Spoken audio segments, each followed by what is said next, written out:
Hello everyone, this side Saloni from संत कबीर विद्यापीठ। स्वागत है आपका हमारे यूट्यूब चैनल पर, जहां पर आप लगातार बने हुए हैं।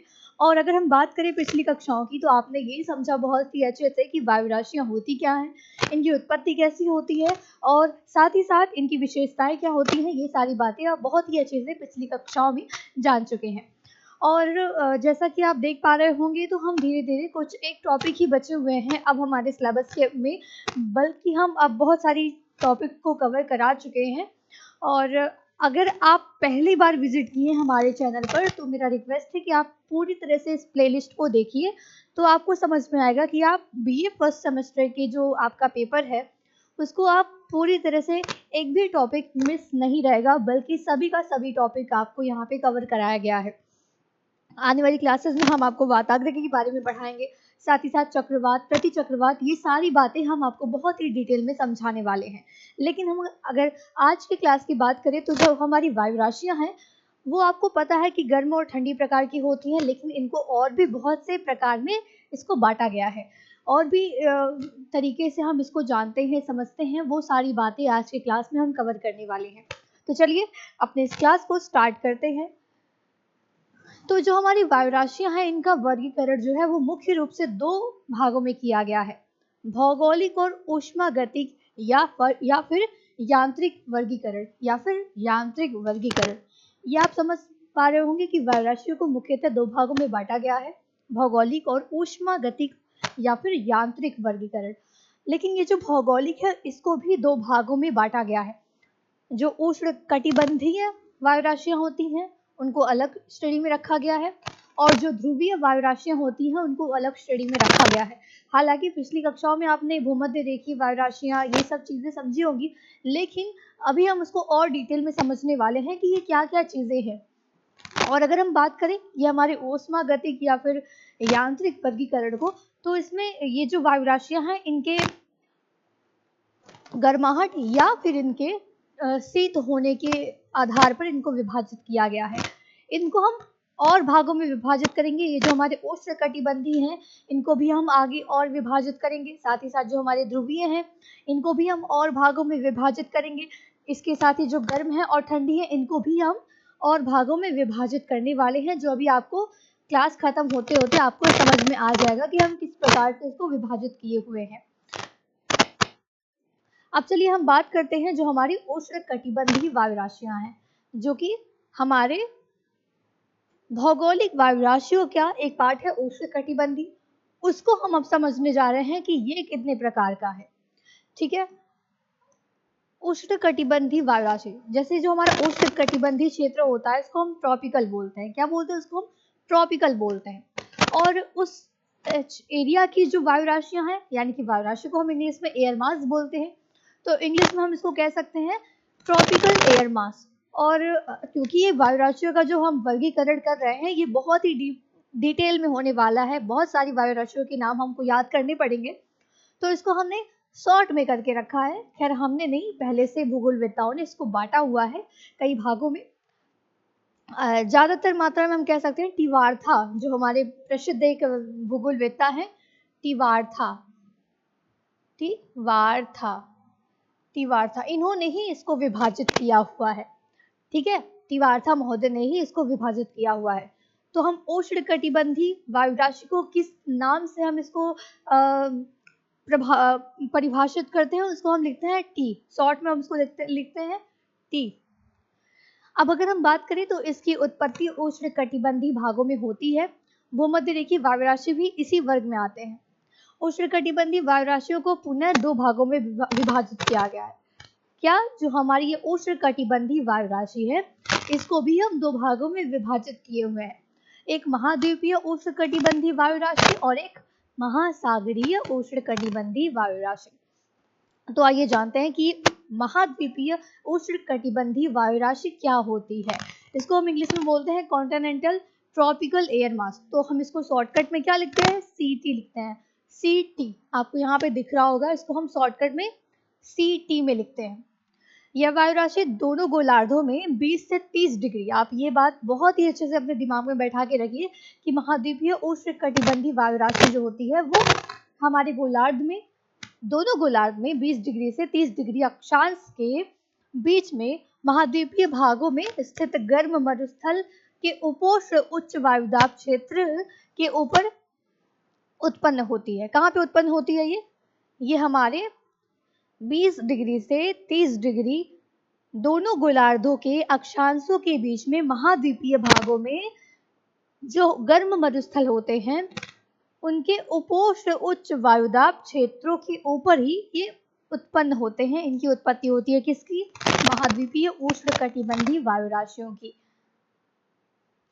अब हम समझते हैं कि ये हमारी जो महासागरीय उष्णकटिबंधीय वायु राशि है। महासागरीय उष्णकटिबंधीय वायु राशियों की उत्पत्ति दोनों गोलार्धों में 0 डिग्री से 30 डिग्री के अक्षांशों के बीच में महासागरीय सतहों पर होती है। क्योंकि नाम से ही पता चल रहा है कि महासागर है, तो ये महासागरीय सतहों पर उत्पन्न होती है। ये वायु राशियां गर्म, आर्द्र और अस्थिर होती हैं। तो आप समझ चुके हैं महासागरीय उष्णकटिबंधीय वायु राशि हमारे दोनों गोलार्धों में 0 डिग्री से 30 डिग्री तक में ये उत्पन्न होती है। साथ ही साथ ये महासागरीय सतहों पर उत्पन्न होती है। इसको हम, जैसे हमारा जो इंग्लिश का वर्ड है उसको हम मरीन ट्रॉपिकल एयर मास बोलते हैं, तो इसको शॉर्टकट में हम एमटी के नाम से जानते हैं।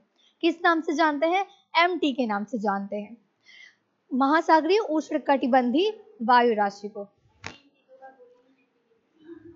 अब चलिए, अभी तक हम देख रहे थे कि हमारा जो ये भौगोलिक वर्गीकरण जो हुआ था, जो हमने आपको स्टार्टिंग में बताया, उसमें हमने उष्णकटिबंधीय एक भाग लिया था और उष्णकटिबंधीय में हमने महासागरीय उष्णकटिबंधीय वायु राशि और महाद्वीपीय उष्णकटिबंधीय वायु राशि का हमने अध्ययन किया। अब हम अध्ययन करते हैं ध्रुवीय वायु राशि की। इस वायु राशि की उत्पत्ति आर्कटिक और ध्रुवीय क्षेत्रों में होती है। ध्रुवीय वायु राशि को पुनः कई भागों में बांटा गया है, 2 भागों में बांटा गया है। जो हमारी ध्रुवीय वायु राशियां हैं इनको हम महाद्वीपीय ध्रुवीय वायु राशि और महासागरीय ध्रुवीय वायु राशि, ये 2 भागों में इसको हम विभाजित करते हैं। दोस्तों, इसमें आप बड़ा नाम याद नहीं कर सकते हैं, इसलिए आपको शॉर्टकट में याद करके चलना चाहिए। अभी हम ध्रुवीय वायु राशि के बारे में बात कर रहे हैं। तो ध्रुवीय यानी कि हमने ध्रुव को क्या नाम दिया था? पोलर। इंग्लिश में हम उसको क्या बोलते हैं? पोलर बोलते हैं। तो हम इसका शॉर्टकट नाम याद करेंगे पी। उसी प्रकार से हमने ध्रुवीय वायु राशि को 2 भागों में विभाजित किया है, महाद्वीपीय ध्रुवीय वायु राशि और महासागरीय ध्रुवीय वायु राशि। तो महाद्वीप को हम इंग्लिश में कॉन्टिनेंटल बोलते हैं और ध्रुवीय को पोलर बोलते हैं, वायु राशि को एयर मास बोलते हैं। तो ये जो हमारा महाद्वीपीय ध्रुवीय वायु राशि है उसको हम शॉर्टकट में सीपी के नाम से याद किए रहेंगे। ये जो वायु राशियां हैं ये उच्च अक्षांशों के मध्य कनाडा और साइबेरिया की विस्तृत शीतल सतहों पर उत्पन्न होती है। कहाँ पर उत्पन्न होती है? ये जो वायु राशियां हैं ये मध्य कनाडा का जो क्षेत्र है और साइबेरिया का जो विस्तृत शीतल सतह है, यानी कि जो बहुत ठंडा वाला एरिया है, वहां पर ये उत्पन्न होती हैं और चारों तरफ अग्रसर होकर के आगे बढ़ती हैं। जिससे मार्ग में इनके ऊष्मागतिक और यांत्रिक परिवर्तन होते हैं। आप जानते हैं कि ऊष्मागतिक और यांत्रिक परिवर्तन का तात्पर्य ये है कि इनके या तो अगर ये ठंडी रही हैं तो ये गर्म हो जाएंगी, या फिर अगर ये गर्म है तो ये ठंडी हो जाएंगी। तो इस प्रकार का जो परिवर्तन होता है तो वो ऊष्मागतिक परिवर्तन कहलाता है। क्या कहलाता है? ऊष्मागतिक परिवर्तन कहलाता है। सामान्यतः यह सतहों पर से तात्पर्य क्या है? ये जो वायु राशियां हैं जिसके बारे में हम बात कर रहे हैं, महाद्वीपीय ध्रुवीय वायु राशि, जो कि कहाँ पे उत्पन्न हो रही है? कनाडा और साइबेरिया के जो शीतल क्षेत्र है वहां से ये उत्पन्न हो रही है। और ये कहाँ चलती है? यह जब अग्रसित होती है तो ये सतहों पर, यानी कि चाहे वो महासागरीय सतह है या फिर धरातलीय सतह है, ये सतहों पर ही लगभग बहुत ही नीचे होकर के ये चलती है। फलस्वरूप इसके कारण क्या होता है? निचली ऊंचाई वाले स्तरीय कपास बादल का निर्माण होता है। क्योंकि ये ध्रुवीय वायु राशियां हैं, महाद्वीपीय ध्रुवीय वायु राशियां हैं, जब ये सतह पर होकर के चलती हैं तो एक प्रकार से एक बादलों का सतह का निर्माण करती हैं। ग्रीष्मकाल और शीतकाल में इनकी विशेषताओं में थोड़ी सी विभिन्नता हो जाती है, थोड़ा सा इनमें अंतर देखने को मिल जाता है। अब अगर हम बात करें शीतकाल की, तो शीतकाल में इनके उत्पत्ति क्षेत्र हिमीकृत हो जाते हैं। यानी कि बहुत ही ज़्यादा बर्फीले हो जाते हैं जहाँ से इनकी उत्पत्ति होती है, जिसके कारण वायु राशियाँ अत्यंत ठंडी, शुष्क और स्थिर हो जाती हैं। जब ये ठंडे एरिया से उत्पन्न हो रही हैं तो ये बहुत ही ज़्यादा ठंडी, शुष्क और स्थिर हो जाती हैं। जिन क्षेत्रों में ये वायु राशियाँ पहुँचती हैं उन क्षेत्रों का तापमान भी हिमांक के नीचे कर देती हैं। इतनी ठंडी होती हैं, इतनी शीतल होती हैं ये, कि जिन क्षेत्रों में ये जाती हैं वहाँ का जो मौसम होता है वो हिमांक के भी ज़्यादा नीचे कर देती हैं और वहाँ पर शीत लहरों की उत्पत्ति हो जाती है। हम अगर बात करें तो इन्हीं अति ठंडी वायु राशियों के कारण, इन्हीं जो ये वायु राशियाँ चल रही हैं, इन्हीं के कारण शीतकाल में संयुक्त राज्य अमेरिका के मिसिसिपी के मैदानी भाग में मौसम बहुत ही ज़्यादा ठंडा हो जाता है। कहाँ पर? जो हमारा संयुक्त राज्य अमेरिका है उसके मिसिसिपी में उसका जो मैदानी भाग है वहाँ पर बहुत ही ज़्यादा मौसम ठंडा हो जाता है और शीत लहर चलने लगती है। तो दोस्तों आप समझ चुके हैं कि महाद्वीपीय ध्रुवीय वायु राशि के बारे में आप समझ चुके हैं। अब हम समझते हैं महासागरीय ध्रुवीय वायु राशि। महासागरीय ध्रुवीय वायु राशि, तो ये जो वायु राशियां हैं ये महाद्वीपीय ध्रुवीय वायु राशियों का रूपांतरित स्वरूप मानी जाती हैं। ठीक है, अभी हमने पढ़ा महाद्वीपीय ध्रुवीय वायु राशि और अब हम समझ रहे हैं कि महासागरीय ध्रुवीय वायु राशि क्या है, जिसको हम एमपी से याद करते हैं दिमाग में।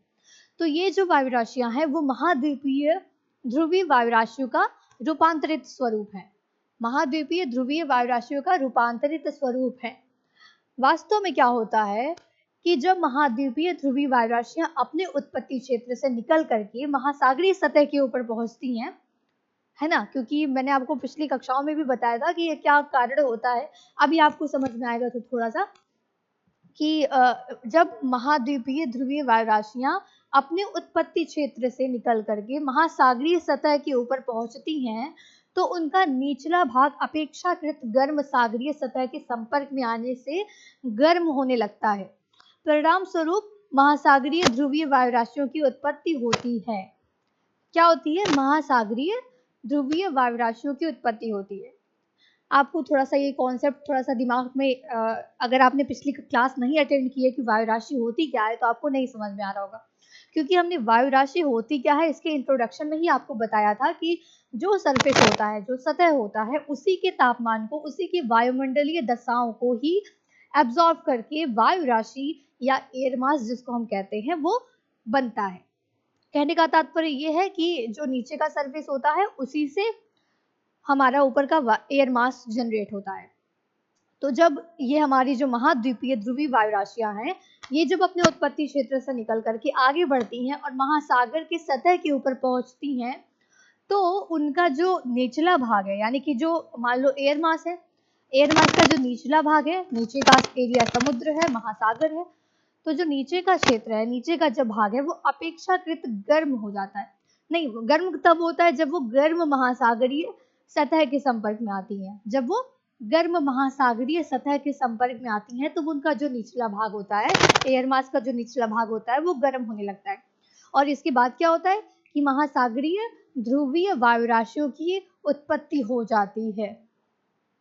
इस तरह के परिवर्तन के कारण ही महासागरीय ध्रुवीय वायु राशियों में ताप पतन दर बढ़ जाता है, क्योंकि जब निरंतर ये क्रिया होती रहेगी, निरंतर जब ये क्रिया होती रहेगी तो ताप पतन का दर जो होता है वो बढ़ जाता है और वायु राशियों के निचले भाग में संवहनीय अस्थिरता उत्पन्न हो जाती है, जबकि ऊपरी भाग जो होता है वो ठंडा होता है और शुष्क बना रहता है, क्योंकि जो नीचे का भाग है वो लगातार गर्म महासागरीय क्षेत्र के संपर्क में आ रहा है और उसकी वजह से वो लगातार गर्म होता चला जा रहा है। लेकिन जो हमारा ऊपर का एयर मास है वो तो गर्म नहीं रहा, वो तो ठंडा ही रहा। तो जो ऊपर का भाग है वो ठंडा शुष्क बना रहता है। जब ये वायु राशियां पर्वतों से टकराती हैं तो अवरोध के कारण ऊपर उठकर अस्थिर हो जाती हैं और संघनन प्रारंभ हो जाता है, जिससे पर्वतों के पवनोन्मुखी बल पर पर्याप्त वर्षा होती है। अब अगर आपने पिछली क्लास नहीं अटेंड की है तो आपको ये बात तो बिल्कुल नहीं समझ में आने वाली है। मैं हमेशा से यही कहती हूँ कि जब आप क्लाइमेटोलॉजी पढ़ें तो आप इसको स्टार्टिंग से पढ़ें, क्योंकि ये ऐसा चैप्टर, ये ऐसा एक विषय है जो एक दूसरे से जुड़ा हुआ है। आप एक भी टॉपिक मिस करके अगली चीजें नहीं समझ सकते हैं। मैंने आपको पिछली क्लास में बताया था कि मान लीजिए कोई पवन चल रही है, कोई पवन चल रही है, और जब ये पवन चल रही है और अचानक से कोई पर्वत श्रृंखला आ गई, अचानक से कोई पर्वत श्रृंखला आ गई, तो ये जो पवन चल रही थी वो अब आगे तो जा नहीं सकती है, आगे तो वो जा नहीं सकती है, तो वो क्या होएगी, वो ऊपर उठ जाएगी, वो ऊपर उठ जाएगी, और ऊपर उठ करके यहाँ पर वो बादल का निर्माण करेगी, और जब बादल का निर्माण करेगी तो यहाँ पर वर्षा होगी, यहाँ पे वर्षा की स्थिति हो जाएगी, वर्षा की उत्पत्ति हो जाएगी। लेकिन जरूरी तो नहीं है कि सभी के सभी पवन यहाँ पे एकत्र होकर के वर्षा करा दिए, कुछ भाग तो बचा रह जाएगा, तो जो कुछ भाग बचा रह जाता है वो यहाँ आता है, और यहाँ पर अकेले वही पवन तो है नहीं, जाहिर सी बात है यहाँ पे भी पवन होगा पहले से, और यहाँ पे जब वो पवन होगा तो इधर से जो ये पवन आ रहा है, ये जो पवन इधर से, ये जो पवन का हिस्सा आ रहा था, इसके ऊपर इस एरिया के जितने भी पवन हैं, इस एरिया के जितने भी पवन हैं, जितने भी यहाँ पर पवन के जो पार्ट्स हैं, जो भी कण हैं, वो इसके ऊपर बल लगाएंगे, इसके ऊपर बल लगाएंगे, और जब इसके ऊपर बल लगता है तो ये बहुत ही सिकुड़ जाता है, एक तरह से बहुत ही घनत्व वाला हो जाता है, बहुत सिकुड़ जाता है। तो ये जब अपने आप में कम जगह में रहेगा तो इसके जो कण रहेंगे, यहाँ से जो पवन आ रही थी वो इकट्ठे हुए, उसके जो कण रहेंगे, तो जब बाहर से उसको प्रेशर लग रहा है तो जाहिर सी बात है वो सिकुड़ेगा, और जब वो सिकुड़ेगा तो उसके जो आपस के कण हैं वो एक दूसरे से टकराएंगे, और जब वो टकराएंगे तो उनके अंदर गर्माहट उत्पन्न हो जाएगा। तो ये चीजें मैंने आपको पिछली क्लास में समझाई थी, जो मैंने फिर से आपको बता दिया। तो हम यही बात बता रहे थे कि जब ये वायु राशियां पर्वतों से टकराती हैं तो अवरोध के कारण ऊपर उठ जाती हैं, ऊपर उठने के बाद क्या होता है, अस्थिर हो जाती हैं और संघनन प्रारंभ हो जाता है, जिससे पर्वतों के पवनोन्मुखी ढालों पर पर्याप्त वर्षा होती है। जब ये पर्वतों के विमुख ढालों के नीचे उतरती हैं, जो मैंने अभी आपको बताया कि जब ये उतरती हैं तो एडियाबेटिक विधि से गर्म होकर के स्थिर महाद्वीपीय वायु राशियां में बदल जाती हैं। किस में बदल जाती हैं, स्थिर महाद्वीपीय वायु राशियों में बदल जाती हैं। ऐसी परिस्थितियां मुख्यतः उत्तरी अमेरिका के पश्चिमी तटों में दिखाई देती हैं। उत्तरी अमेरिका का पश्चिमी तट कौन सा है, ये भी बात अपने दिमाग में चलाया करो आपकी मैं क्या बोल रही हूँ। यहाँ कोस्ट रेंज के पश्चिमी ढालों पर भरपूर वर्षा होती है, जबकि रॉकीज के पूर्वी ढालों पर एक महान मैदान हमेशा सूखे रूप में सूखा रह जाता है, सूखा रह जाता है। जो हमारे रॉकीज पर्वत है उसके एक साइड में ऐसा होता है कि बहुत ज्यादा वर्षा होती है, एक साइड में बहुत ज्यादा वर्षा होती है, बल्कि जो दूसरा क्षेत्र है वहां पर वायु राशि गर्म हो गई है, और जब वो गर्म हो गई है तो जाहिर सी बात है उसकी जो प्रकृति है वो बदल चुकी है। तो रॉकीज पर्वत के एक साइड में बहुत ज्यादा वर्षा होती है, लेकिन दूसरे साइड में जहां से वो पवन उतर रही थी वो गर्म हो चुकी है, पवन वायु राशि वो गर्म हो चुकी है, तो वो जो वायु राशि है वो उस मैदानी भाग को शुष्क कर देती है, सूखे में परिवर्तित कर देती है। उम्मीद है कि आपको ये चीज बहुत अच्छे से समझ में आ रही होगी। हम मेनली जो टॉपिक थे वो हमने आपको बताया कि वायु राशियों को हमने कितने भागों में विभाजित किया है। हमने उसको भौगोलिक और ऊष्मागतिक के आधार पर विभाजित किया है दो प्रमुख भागों में, और जो भौगोलिक था उसमें हमने आपको उष्णकटिबंधी और ध्रुवीय के आधार पर बांटा था, और उष्णकटिबंधी को भी हमने महासागरीय उष्णकटिबंधी वायु राशियां और महाद्वीपीय उष्णकटिबंधी वायु राशियां के दो भागों में बांटा था। उसी प्रकार से हमने ध्रुवीय को भी हमने महासागरीय ध्रुवीय वायु राशियां और महाद्वीपीय ध्रुवीय वायु राशियां ये दो भागों में विभाजित किया था। तो मेरे ख्याल से आपने 4 वायु राशियों के बारे में पढ़ लिया, और उसी से संबंधित ये सभी वायु राशियां हैं, उसी से संबंधित ये सभी वायु राशियां हैं। महाद्वीपीय उष्णकटिबंधी ठंडी स्थिर वायु राशि, ये हम उसको उसके ताप के आधार पर बांट रहे हैं, साथ ही साथ सभी का सम्मिलित रूप है। जितनी भी प्रकार की वायु राशियां होती हैं प्रमुखता तो वही थी जो भी मैंने आपको बताया, पर उसी से मिलजुल करके ये सभी वायु राशियां बनी हुई हैं। महाद्वीपीय उष्णकटिबंधीय ठंडी स्थिर वायु राशि, तो हम स्थिर को क्या बोलते हैं? स्टेबल इंग्लिश में बोलते हैं। स्थिर को हम क्या बोलते हैं? स्टेबल।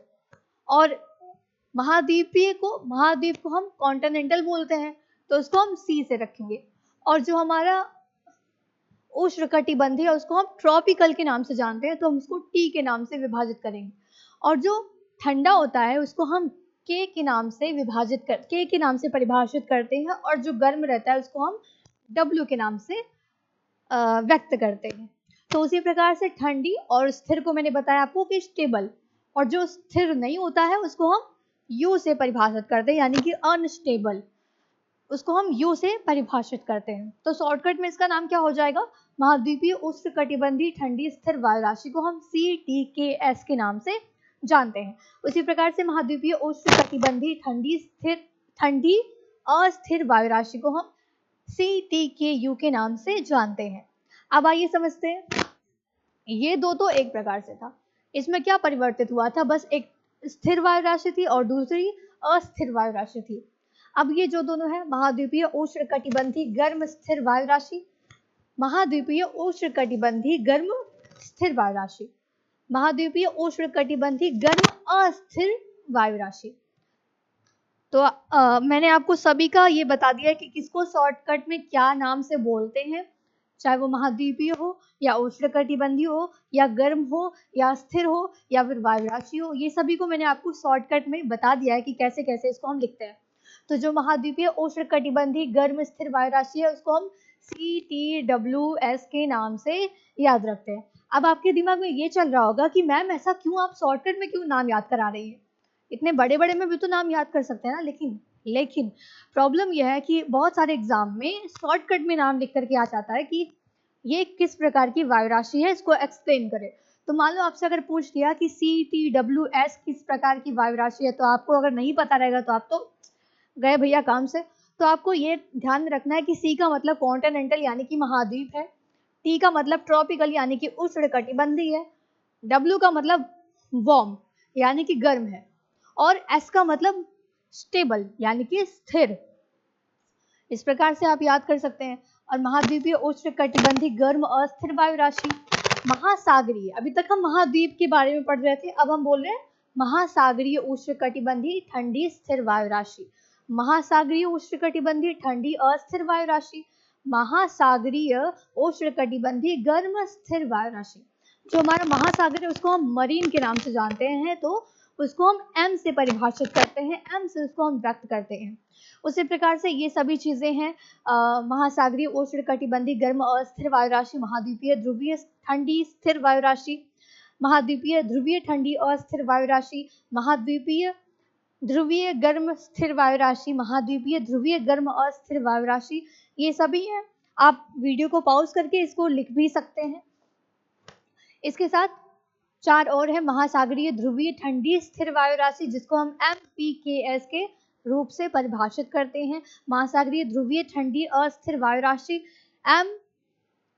MPKU। P आपको ध्यान में रखना है कि हम जो हमारा ध्रुव है उसको हम पोलर के नाम से जानते हैं, तो ध्रुवीय अगर रहेगा तो वो P के नाम से परिभाषित होएगा। महासागरीय ध्रुवीय गर्म स्थिर वायु राशि, महासागरीय ध्रुवीय गर्म अस्थिर वायु राशि, ये सभी चीजें जो 16 प्रकार की वायु राशियां हैं उसका नाम और शॉर्टकट आपके दिमाग में बैठे रहना चाहिए। तो उम्मीद है आपको बहुत ही अच्छे से ये चीजें समझ में आई होगी। अब हम समझते हैं कि वायु राशियों में परिवर्तन कब होता है। वायु राशियों में परिवर्तन कब होता है? अपनी उत्पत्ति के बाद वायु राशियां उत्पत्ति के क्षेत्र को छोड़ करके जब दूसरे क्षेत्र में आगे बढ़ जाती हैं और उन क्षेत्रों के भौतिक गुणों को वो ग्रहण कर लेती हैं, अर्थात वायु राशियों के भौतिक गुणों में कुछ परिवर्तन जब हो जाता है तो परिवर्तन वायु राशि के तापमान, उसकी आर्द्रता और उसके स्थायित्व के संबंध में ही होती है। ठीक है, मान लो एक वायु राशि है जो अपने जगह पे उत्पन्न हुई और वो चलती दूसरे जगह पे, और दूसरी जगह पे मान लो दूसरा एटमॉस्फेयर है, वहां की सरफेस में कुछ और विभिन्नता है, तो वो वहां के सरफेस की क्वालिटीज अपने अंदर एब्जॉर्ब कर लेगी। इस प्रकार वायु राशियों में जिन क्षेत्रों में जब वो जाती हैं, उनके मौसम संबंधी दशाओं को भी वो प्रभावित करती हैं और खुद भी बहुत प्रभावित होती हैं। वायु राशियों के भौतिक गुणों में परिवर्तन कई सारे कारणों से होता है, जो कुछ इस प्रकार से है। संबंधित क्षेत्र की धरातलीय सतह का जो तापमान होता है वो बहुत ही ज्यादा प्रभाव डालता है वायु राशियों पर। इसके कारण वायु राशि के उष्मन और शीतलन का निर्धारण होता है।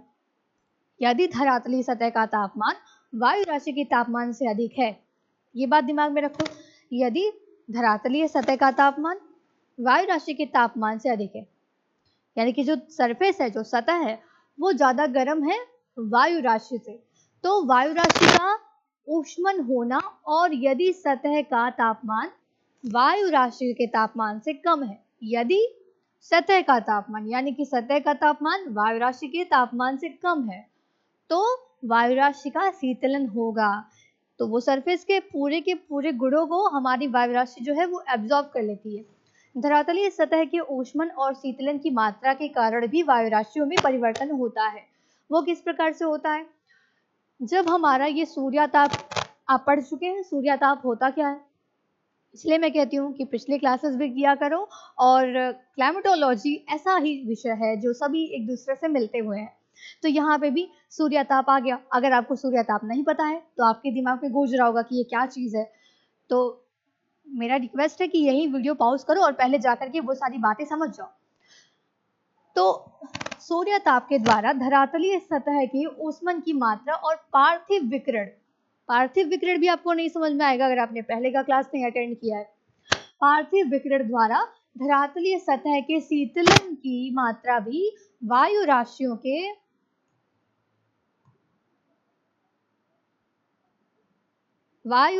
के भौतिक गुणों में परिवर्तन लाती है। जो हमारा ये सूर्यताप के द्वारा जो विकिरण जो होता है, पार्थिव विकिरण की क्रिया होती है पृथ्वी के द्वारा, जब हमारी पृथ्वी सूर्य से प्राप्त सभी ऊष्मा को वापस भेजती है, उसके द्वारा भी वायु राशियों में बहुत ही ज्यादा अंतर देखने को मिलता है। जैसे कि मान लो पृथ्वी ने हमारे सूर्य से ज्यादा ऊष्मा ग्रहण किया और वायु राशि ऊपर है, तो जब ये परावर्तित होकर के ऊपर जाएगा, चाहे वो ठंडा हो गर्म हो, तो ये सभी चीजें वायु राशियों को बहुत ही ज्यादा प्रभावित करते हैं। तो आप जान चुके हैं कि जो भी क्षेत्र है, सरफेस बहुत प्रभावित करता है, जो सतह है वो बहुत प्रभावित करता है वायु राशि को, और जो ये पार्थिव विकिरण है ये भी बहुत ज्यादा प्रभावित करता है वायु राशि को। अब अगर हम बात करें वाष्पीकरण और संघनन की, तो वो किस प्रकार से वायु राशि को परिवर्तित करता है। यदि वाष्पीकरण अधिक होता है तो वायु राशि में नमी की मात्रा में वृद्धि होती है, और संघनन और वर्षण के द्वारा वायु राशि की नमी का ह्रास होता है। जब भी वाष्पीकरण अधिक होगा तो वायु राशि में क्या हो जाएगा, नमी की मात्रा अधिक हो जाएगी। लेकिन जैसे ही वर्षा की क्रिया होगी तो उसकी नमी में ह्रास हो जाएगा।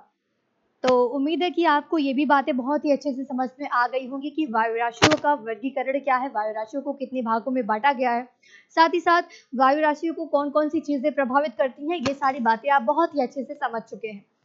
तो ये क्लास भी थोड़ा सा दिमाग से पढ़ना था, याद करने वाला था, कॉन्सेप्ट बहुत अच्छा था। आने वाली क्लासेस में हम आपको और भी बहुत अच्छे टॉपिक्स को लेकर के आएंगे और कवर कराएंगे। मिलते हैं अगली क्लास में, तब तक के लिए बने रहिए संत कबीर विद्यापीठ के ऑफिशियल यूट्यूब चैनल के साथ।